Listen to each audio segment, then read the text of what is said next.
Hello everyone, કેમ છો બધા? રીના રાઠવા બ્લોગમાં સ્વાગત છે in my YouTube channel. I hope બધા મજામાં હશો, મસ્ત હશે. દેખો દોસ્તો, બધાને જય સ્વામિનારાયણ. બધાને પોતાના ઘરે સરસ હશો, મજામાં હશો. અને અત્યારે તો ખેતરવાળા એટલે ખેતરમાં કામ શું ના કર, ધક્કો ના માર. હેલો એવરીવન, કેમ છો બધા? રીના રાઠવા બ્લોગમાં સ્વાગત છે in my YouTube channel. I hope બધા મજામાં હશો, મસ્ત હશો, સ્વસ્થ હશે અને બધા ઘણા મસ્ત બધા. અને અત્યારે સાંજનો ટાઈમ થયો છે. બધાને પહેલાં તો જય સ્વામિનારાયણ કહી દો. અને હું અત્યારે કેટલા વાગ્યે બેઠી છું? 8 વાગ્યા છે સમથિંગ. અને હું તમારી જોડે થોડી વાતચીત કરવા માટે જોતું તો કોઈ નહીં, તો બી વાત કરવાનું, પોતાની વાતને શેર કરવાની નવરી બેસીને. આવી રીતે કેવું કન્ડિશન, કોઈ મારા જેવી આવી રીતે પસ્તાય નહીં ને પછી, એટલે હું વિડીયો મૂકતી રહું, સમજાવું. કોઈકના મગજમાં કદાચ આમ બેસી જાય કે હું એટલું જ ભાઈઓ બહેનો કહેવા માંગુ કે ભાઈ જિંદગીમાં છે ને ભણી જ લેવાનું, જે થાય એ થાય, પણ ભણી જ લેવાનું. લગ્ન હોય ક્યારેય નહીં કરવાનું. ભલે ને જેવી પણ મુસીબત આવે, જેવી પણ કન્ડિશન આવે, મજૂરી કરીને પણ ભણી લેવાનું. છેલ્લે તો છેલ્લે એ પણ ઓપ્શન આવે ને તો એ પણ કરી દેવાનું, પણ ભણવાનું. કેમ કે ભણ્યા સિવાય કોઈ છૂટકો નથી, નોકરી કર્યા સિવાય કોઈ વેલ્યુ નથી. એટલે હું કહું કે ભણવાનું. અને અત્યારે પરીક્ષા બધાની હશે, ઘણા બધા ભાઈઓ બહેનોની આજે એવી રીતે એક્ઝામ હશે. બધા કોઈ ગ્રાઉન્ડ પાસ કરી દીધું હશે, અત્યારે તલાટીની પણ એક્ઝામની જાહેરાત તો પડી ગઈ છે. એટલે એ તો બહુ અઘરી લાગે છે મને તો. આમ તો બાપા જોઉં છું ને સિલેબસ ને એવું, તો બાપા બહુ ઘણું દેખાય છે ને મહેનત એટલી જોઈએ છે ને. અને અત્યારે કેવું છે, આપણે નાની ઉંમરમાં લગ્ન કરી દઈએ અને લગ્ન થઈ ગયા પછી કેવું છે, એક માહોલ ચેન્જ થઈ જાય. હર કોઈ માણસો એક સરખા નહીં મળતા, કે ચાલો કોઈની પરિસ્થિતિ કંઈ પણ સમજે. કેમ કે જ્યારે પણ ભણતા હોય ને ત્યારે એને ફૂલ સપોર્ટ કરવાનો. હું તો એટલું જ શીખું છું, ભણે ને તો એના પર ફોકસ કરવાનું. જ્યારે પણ ફીસ ભરતા હોય તો એનું વેલ્યુ સમજીને આપણે કેવું એને ધ્યાન દઈ દેવાનું. કામ તો આપણી જિંદગી ભર જ કરવાનું જ છે. કેમ કે મારા જેવી કોઈ એક સિંગલ મધર હોય ને, એ પછી કેવું છે, બહુ અઘરું પડી જાય સારું. હવે છોકરુંને મારે ભણાવવા રહું કે મારે કરવા જાઉં કે હું કરું, તો બી નાની હતી ત્યારે ત્યાં સુધી તો જેમ તેમ કરીને તો ભણી. અને હવે કેવું છે, આગળ કશું નહીં થઈ શકતું. એટલે મારા વાલા મિત્રો, બધા ભાઈઓ અને બહેનો, ક્લાસ અહીંયા ચાલે છે, બધા ચાલતા હોય છે. ઘણા બધા એવા સરસ સરસ એકેડેમી હોય છે, એના ક્લાસના વિડીયો જોઈન્ટ કરી દેવાનું અને વાંચતું રહેવાનું અને મહેનત કરતું રહેવાનું. અને પરણવાનું એટલું ક્યારેય નહીં જલ્દી.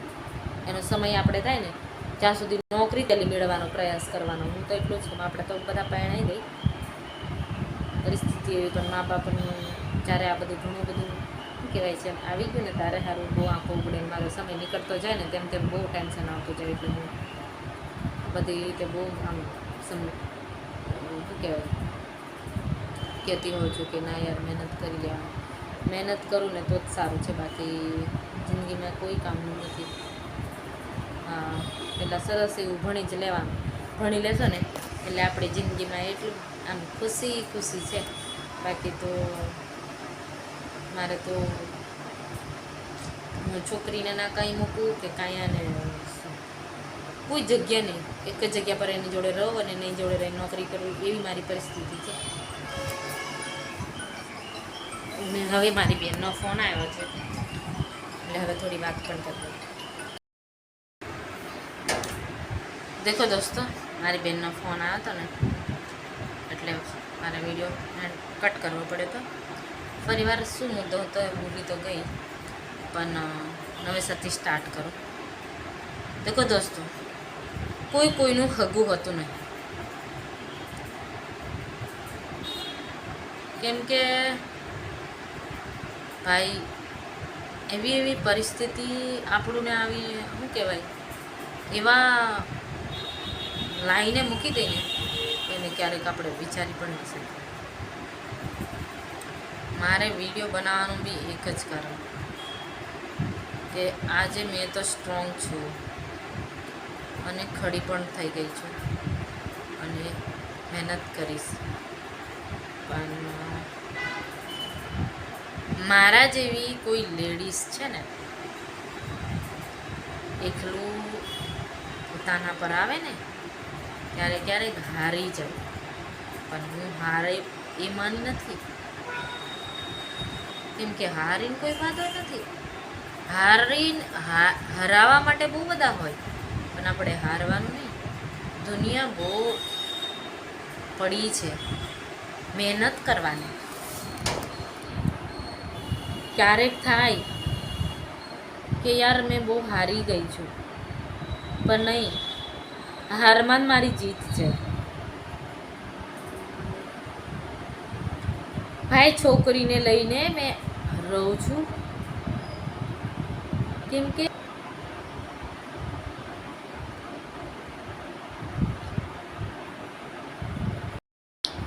શું કરું અને શું ના કરું, એવી કન્ડિશન આવી જાય. અને મારે તો એવી કન્ડિશન કે યાર શું કરું શું ના કરું. ઘણા બધા એવા હોય, છોકરાને છોડી દે અને નહીં, મારી પાસે છોકરી છે ને એટલી તો છે કે સારું, મા વગરનું બાળકની જિંદગી પણ કેવી હશે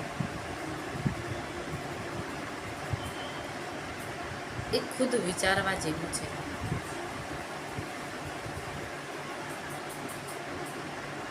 એ બાળકને કાંઈ નહીં સમજ પડે, પણ એ દર્દ અમને થાય. મેં મારું બાળકને મેં છોડી દઈશ, એ શું કરશે?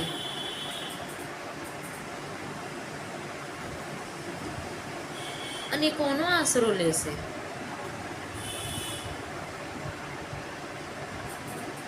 વિચારવા જેવી કહાની છે, સોચવા જેવી છે, વિચારવા જેવી છે, બહુ કઠિન છે. મેં વિડીયો એ જ કારણથી બનાવ્યો કે યાર ના,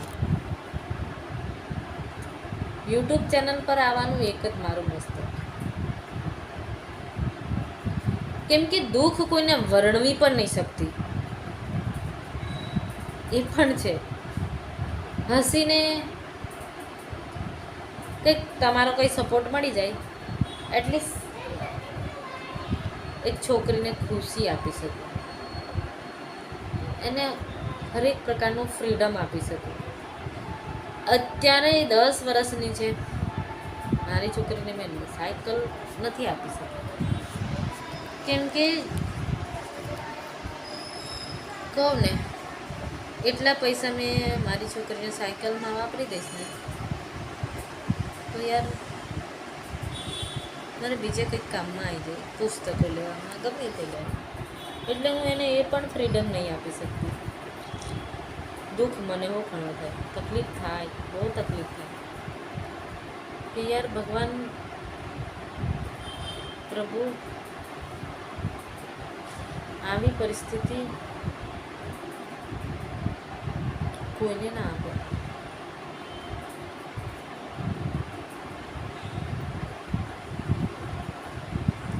આંખમાં આંસુ પણ આવે પણ નહીં આંસુ પાડે, ક્યારેય નહીં પાડે, હસી લઈશ. કેમ કે જિંદગીને મને બહુ શીખવાડી દીધું છે હર કોઈ પરિસ્થિતિમાં.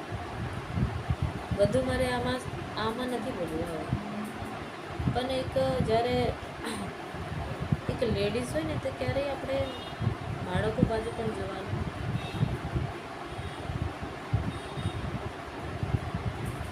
આપણું ખુશી તો જોઈ લઈએ, પણ બાળકની ખુશી કોણ આપશે એ પણ જોવાનું છે. આજે મારી પાસે છોકરી છે ને